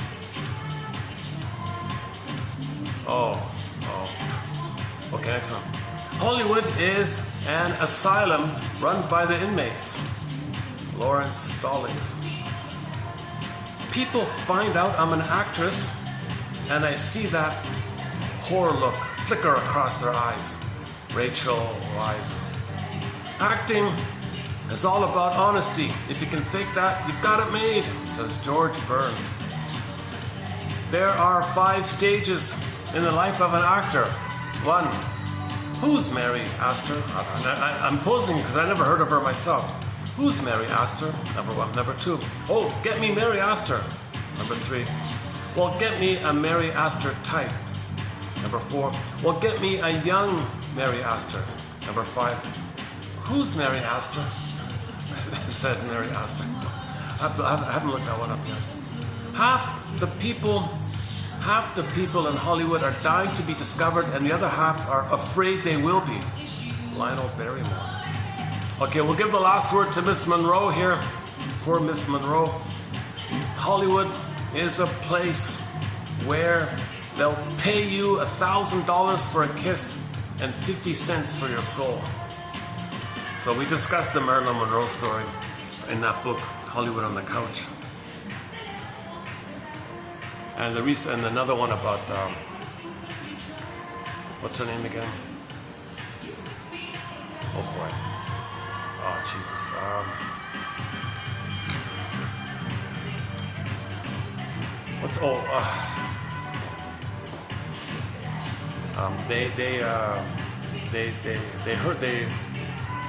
There's a real sad story about a famous actress.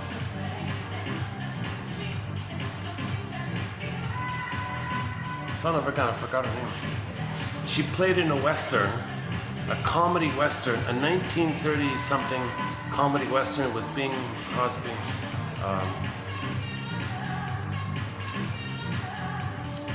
Where she was the daughter of a billionaire like Rockefeller or something like that, and she wanted to escape the arranged marriage, so she hopped on a train and fell in love with the cowhand or something, Daisy.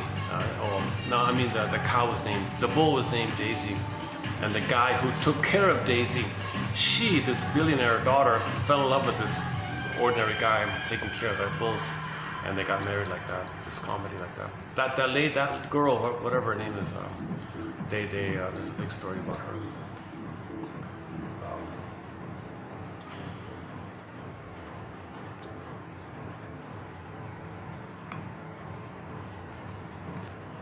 Okay, one about memory. Narrative memory involves the integration of new information, perceptions, emotions, etc., into pre-existing narrative schemata.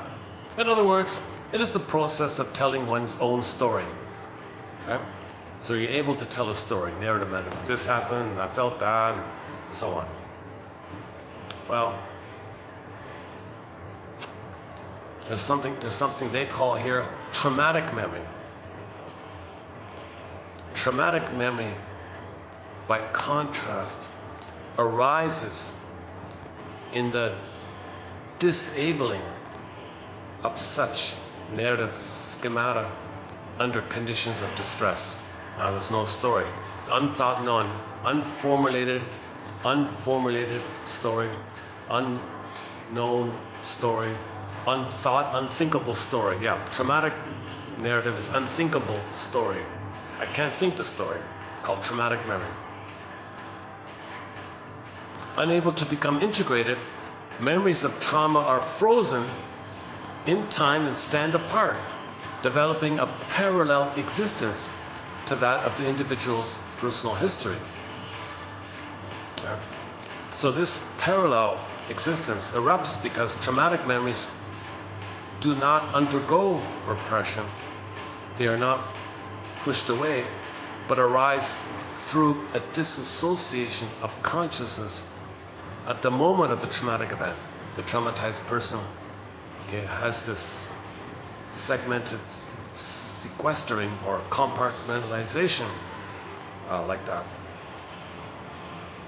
So, because you're overwhelmed. So in the future, I want to tackle this topic. I want to look into this topic. There's a debate with the shrinks about the difference between repression and disassociation. So if the baby's traumatized, they'll disassociate, and in this dissociated form, it's split off and it functions on its own, so to speak, like a mind like that. And it's not really in your main mind, it's in another part of the mind, just in a disassociated kind of place. And it's kind of autonomous almost, because it can't be integrated into the personality. It can't be a part of your felt sense of your personal narrative story. But something happened, but it's split off like that, like a ghost kind of thing. You know? Versus memory that it's a part of you and it's just buried and it can come out. Story, buried, it can come out. Versus that's narrative, right? Versus story, I can't know this, I can't bury it, split it off in some kind of bubbly thing, some bubbly thing in the mind, and it's like encased in a bubbly thing called dissociative memory. And you can't think it because it's separate like that. So this can build up. Like this is there, like that, suspended. And you might live with it, it might be benign, I mean, not affect, you might live with it, it just sits there all the time. Or maybe if it's so much, it might erupt, and then you got this split idea where it takes over, then the person. So back to the Twilight Zone, it took over, right? So in the Twilight Zone, Horace, the incredible world of Horace Ford, I'd seen maybe it took over. So his regular mind went out, and he was living in that childhood mind, right? So in reality, you see a grown man on the street, but he's feeling and living this disassociative thing, and he thinks he's there in this other kind of place. So he felt it, and it became narrative, and the narrative was he survived it. He knew it, he understood it, he recognized it, felt it, and it became narrative memory. Whereas before, Horace Ford was living with traumatic memory, and he didn't know it, this bubble thing like that. So this is a big question mark here again. Narrative memory involves the integration of new information. Okay. So Horace Ford could integrate. Oh, okay, those kids are nasty. They did this to me. Oh my God, so you integrate, you made a story. If you can make a story out of what happened, it's narrative memory. You want narrative memory, that's called narrative medicine. You want story doctor, right?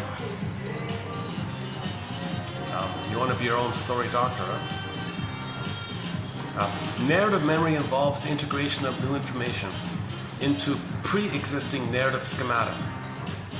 So this Horace Ford guy took traumatic memory and brought it into narrative memory. That's the healing. He took this disassociated bubble traumatic memory that he couldn't think, felt it, and made it into narrative, and then he stood up and he was okay again. Narrative memory involves the integration of new information into pre-existing narrative schemata. You're adding it to your story. In other words, it is a process of telling one's own story. Traumatic memory, by contrast, arises in the disabling of such narrative schemata under conditions of duress. So traumatic memories is not part of your story. Traumatic memory, it's separated, it's not part of your personal story, but It's a memory that you can't storyize. If you can storyize or narrativize, then you're healing. If you can't storyize your experience or narrativize your experience, that's called unthought known or unformulated experience or unnamed experience or something. Unable to be integrated, memories of trauma are frozen in time and stand apart. Disassociated bubble. It stands apart and you can't, and you don't know it. So something happened and you don't know. Put it that way. Like amnesia, basically, right? Oh, what happened? Now this parallel thing, traumatic memory, this parallel existence. So that's the difference between the disassociated memory and repressed memory. Like, whoa, eh? I thought originally it's repressed and then disassociated. Like it's there, and they say, no, it doesn't get repressed, it's just disassociated in a bubble. So you're traumatized, nothing to record, but it's bubbleized. So either it's bubbleized or it's recorded. Like, what the hell? What are you talking about here? I partly get it, but this parallel existence erupts because traumatic memories do not undergo repression.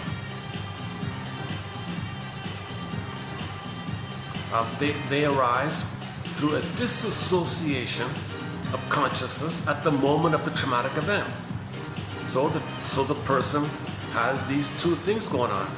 One part functioning like normally, the other part of you is stunned and overwhelmed by the experience. So Mr. Horace Ford has his regular story, and he's starting to storyize his traumatic memory by talking about the kids in a flipped way to lead towards the reliving and realizing the kids were hurtful, and he felt it, and he passed out. Because he originally passed out, he passed out again. So, Janoff says this, when people tell their story and track their feelings and how they feel in the body and to tell it to somebody, you might start to re-experience and feel now what you couldn't have felt. That's considered the processing idea, to convert traumatic bubbleized memory and get it into regular narrative memory. So to convert your disassociated memory to conscious memory or unconscious memory to conscious memory, you need to kind of trace it back, tell your story, and you blocked. Okay, pause, maybe try again. You have dreams, nightmares, and he's revisiting, kind of. So it's called working through your famous hero's journey, right? You're going into this, right? So now you're trying to face your traumatic memories, those memories which you can never storyize. So something happened, but you can't storyize it. Something happened, but you don't know that it happened, right? So in order to not have this memory, which keeps you estranged from yourself, I guess, because that trauma is related to your inability to feel, your inability to trust. You're just going through the motions of life, sleepwalking through life. You go through life, yes, but remember the pin's in the collar, right? And if the pin's in the collar, you're going to be dysfunctional and all that stuff, right? So the clue to Mr. Horace Ford is the mother was like that psycho mother, and then Hitchcock, is it Hitchcock? Yeah, the psycho mother. She was a bit like that. Clinging and demanding and possessive and entitled. And the poor boy was saying, I must take care of my mother. She's helpless without me. I'm totally 100%, 1000% fully responsible for my mother. She's a helpless little baby bird. I gotta protect her and take care of her. This boy, Horace, was sounding like the mother, thinking the mother is this helpless little wounded bird or something.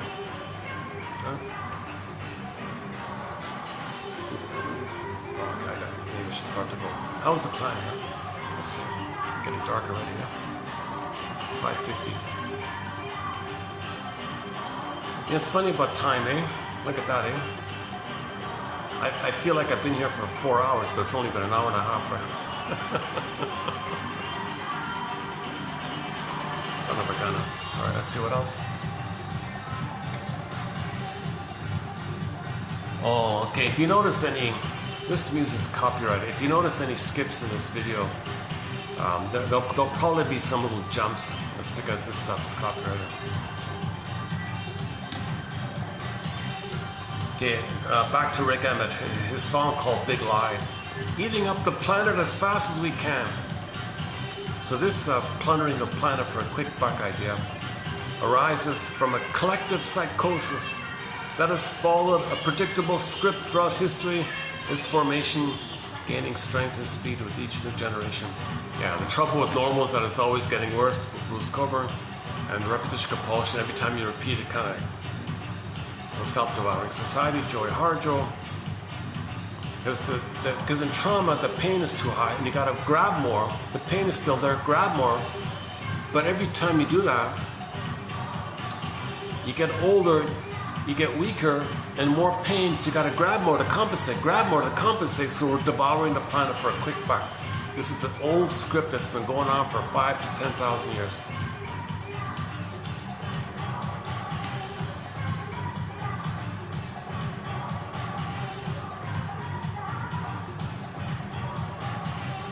Okay, let's do a little bit. Okay, let's do a little bit of the 35 one. Let's see. Let's do that dopamine one, right? Okay, just to follow up, just a quick tag on from yesterday. Dopamine makes people seek out more. The molecule of more. You get it, can't enjoy it.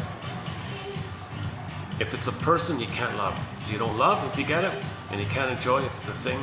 You don't have pleasure. If it's a place or a thing, you don't enjoy it. If it's in relationships, you don't love. All you got is more, right?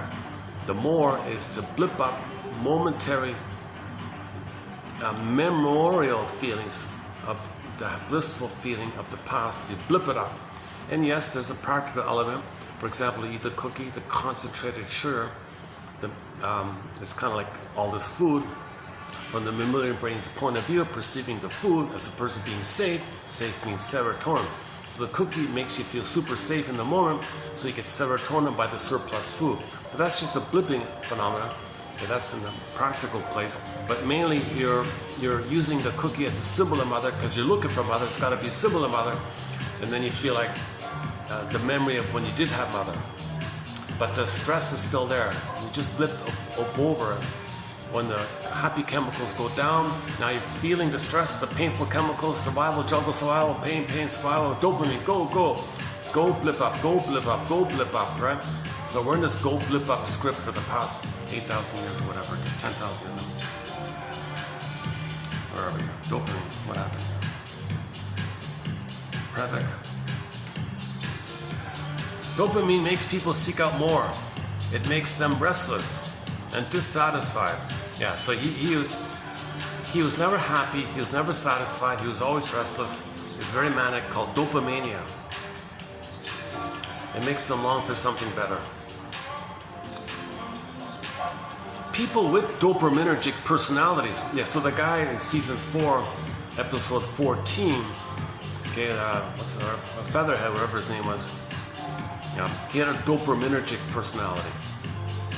People with dopamine means excessive, extreme, it's too much dopamine. It's an abnormal, excessive dopamine. The more pain, the more stress, the more cortisol, the more dopamine. It's too much. You're always living in survival mode. You're not living in the love mode. You want serotonin and oxytocin to be the main chemistry of your life. The pleasure and the feelings, enjoying the life. Enjoying something, having love, having safety, and joy and pleasure. Oxytocin, serotonin. She called it the here and now chemicals. He doesn't have the here and now chemicals. He's always got the future, anticipation, the future. Dopamine means future. In the future, okay, more, right? So he didn't have the here and now chemicals called dopamine, serotonin.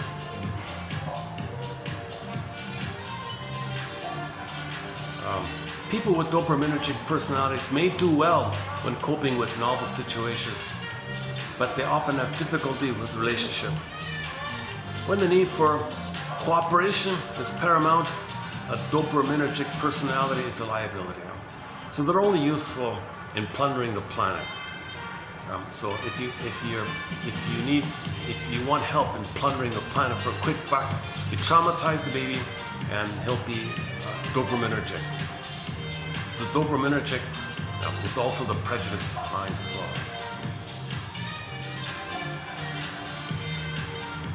Oh yeah, that quote's also from that book, The Molecular More, by D. Lieberman and M. Long. Yeah, okay. Is it Daniel and what's the M one? I forgot. That book, when it got translated into other languages, they call it dopaminia.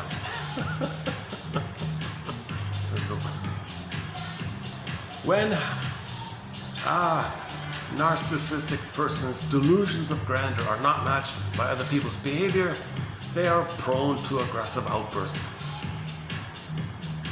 So narcissistic rage, because the world is breast that should take care of them and feed them, and they're a baby being nursed and they're entitled.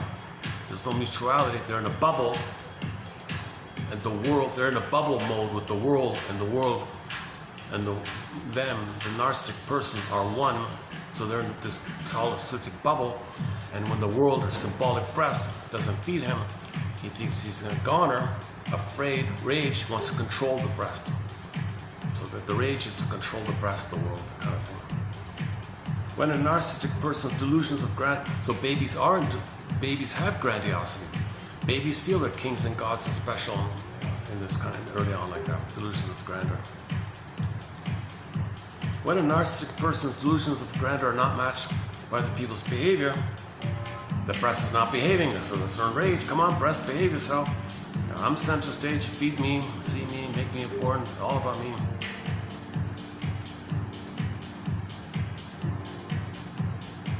So the common joke is the guy's going on and on at the cocktail party about his book or something. He pauses and says, "Oh, enough about me. What did you think about my book?" So they got to be center stage all the time. Our clip for this is from the Carol Burnett show, a clip called "Visit from Dan." That's a good summary of it. And the book called "You and the Narcissist." There's a little self-help book called by a biology teacher called "You and the Narcissist." Excellent little book about that. When a narcissistic person's delusions of grandeur are not matched by other people's behavior, they are prone to aggressive outbursts. It has been suggested that this may even be an attempt to externalize their social pain. It might also explain why narcissists are generally motivated to seek relationships that provide admiration over and above intimacy. There's no intimacy, it's only status. So they want status, power, number one, all of it. Presumably, the constant reassurance is just the balm they need to soothe their excessive feelings of social pain. Okay, next one. Oh, long ago, narcissism was called the sin of pride. The sin of pride bears a striking resemblance to what science, psychology, and psychiatry label narcissism. Oh, a funny quote, a funny line is, who said it? Psychiatry. Oh, somebody was talking about, the guy who wrote the book Up Two Minds, I forgot his name. He said in the 80s,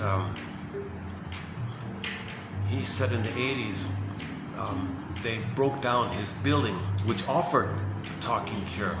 They crashed the building, moved the people to another building, and then they sold pills or something. And he said on this point, when they did that, when they made that switcheroo, he said psychiatry lost its mind. Next one. Theory of mind refers to the ability to understand a situation from another's perspective and infer what they are likely to be thinking and feeling. Okay, so a synonym of empathy is theory of mind. Don't use that too much.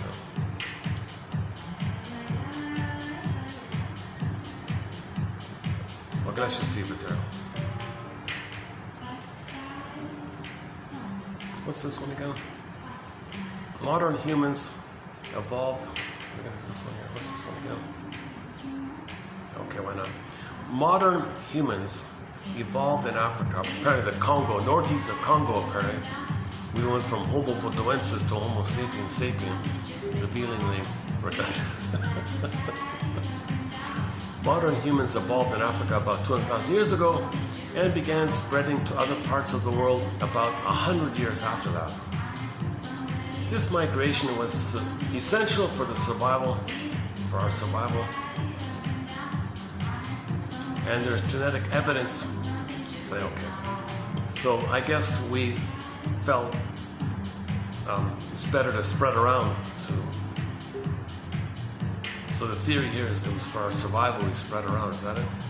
One of the most unusual characteristics of the human genome is that there is far less variation from person to person compared to other primate species such as chimpanzees or gorillas. So if you take the chimpanzee and the different types of chimpanzees in the chimpanzee world, there's more variation amongst the chimpanzees than with people.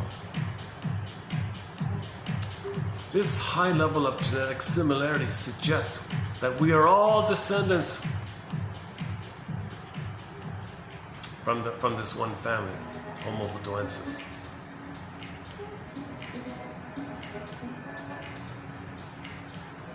He calls it an insurance policy. Dispersing all over the place was kind of like our insurance policy.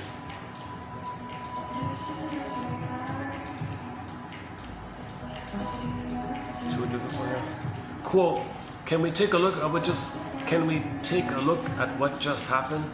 It seemed that when I asked you how you felt about your daughters leaving you alone, you had trouble hearing me. I wonder what was happening just then. Can we take a look at what just happened? I noticed that after I asked you about your feelings, you changed the subject and asked me if I was going to be here next week. I am wondering what was going on for you just then. Sorry to interrupt, but could we take a look at what is occurring right now in the session? You came into the session, sat down, and started speaking pretty quickly. So quickly that your words were running together. In fact, I'm having some trouble following what you're saying. Are you aware of why you're talking so quickly today? Okay, just giving people feedback. So the common one is that they changed the topic. I noticed you were talking this and quick, you're talking about the weather. Can you go back? What was happening for you in that moment? So the defense is you change the topic. And then the content, why? So there was an emotion, a topic, couldn't handle it, change the topic. Defense before content. Okay, I noticed you changed. I noticed you talked about the weather. I noticed now you're talking about the weather. When this happened, like a minute ago, when you were talking about something else, and now you're talking about the weather. So that's a defense. And the other person might say, "Oh yeah, I did suddenly change the topic, didn't I?" And then the content, like, "Oh, the reason I changed the topic is this feeling came up, this thought came up. I didn't want to talk, so I changed it."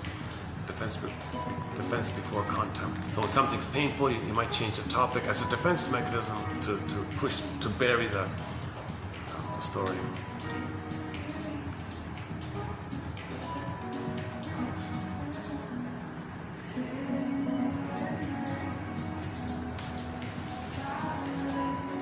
People pouring in here. Look how dark it's getting. Yeah, look at that. What time is it? 6:03 and it's dark already, eh?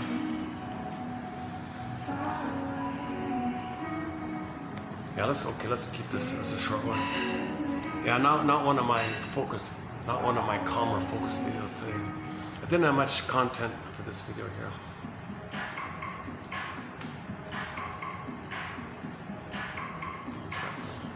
I feel like I'm missing something. What am I forgetting?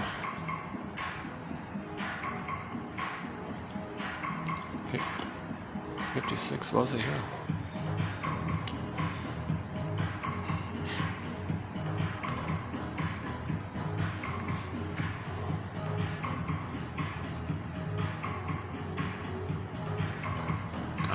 My favorite line is today's video is the Chinese proverb. A person must sit in a chair with his or her mouth open for a long time before a roast duck flies in.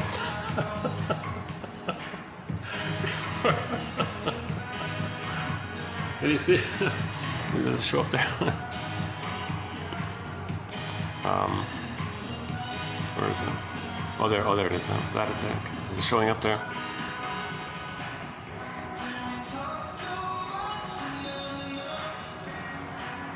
Sort of in the middle of the screen, roughly in the middle. Is it? Can you see it there?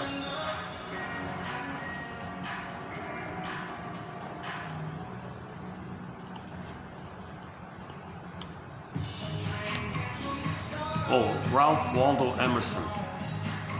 Men are what their mothers made them.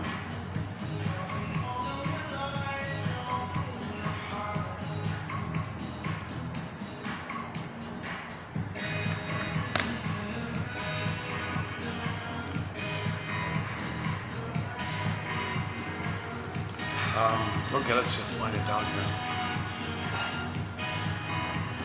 You know, when I played that song from Congo, I wasn't holding the camera too well.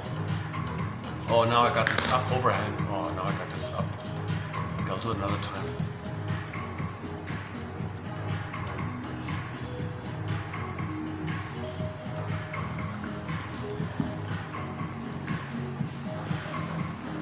Any final thoughts here?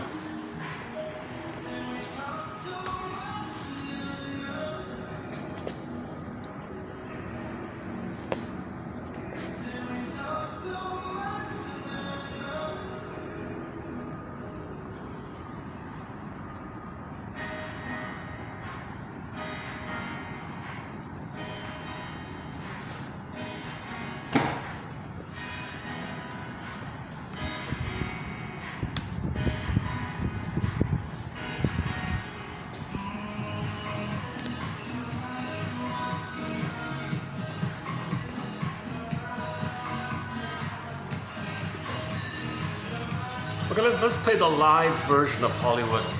And when the song ends, I'll wrap it up for today. Okay, submitted for your approval and consideration, should you choose to accept it, is to watch some Twilight Zone, for Pete's sakes. A great series, an incredible series. There are a lot of boring duds, a lot of misses for sure. About 10% are gems. 10% of those shows are really excellent.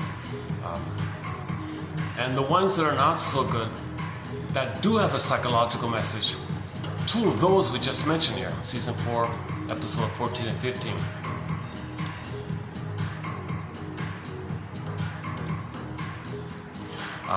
So check out the Twilight Zone. That's it. That's your mission. Once again, my disclaimer times 100. I'm not a counselor. I've never been analyzed. I'm not a doctor. I'm not a historian. So I'm trying to learn this sort of quote unquote think like a shrink. Right? So I'm trying to find my story as well, right? Okay, when the song ends, I'll hit the stop button.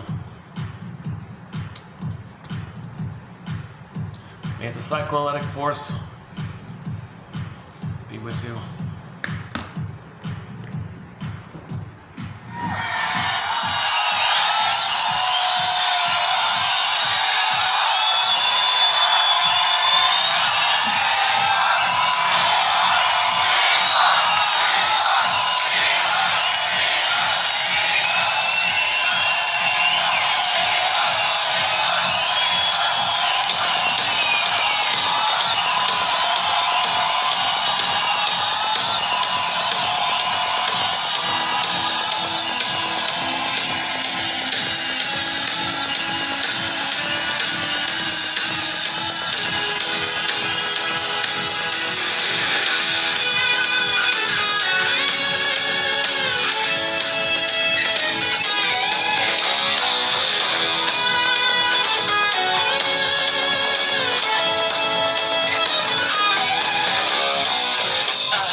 stage girl, you sure look good.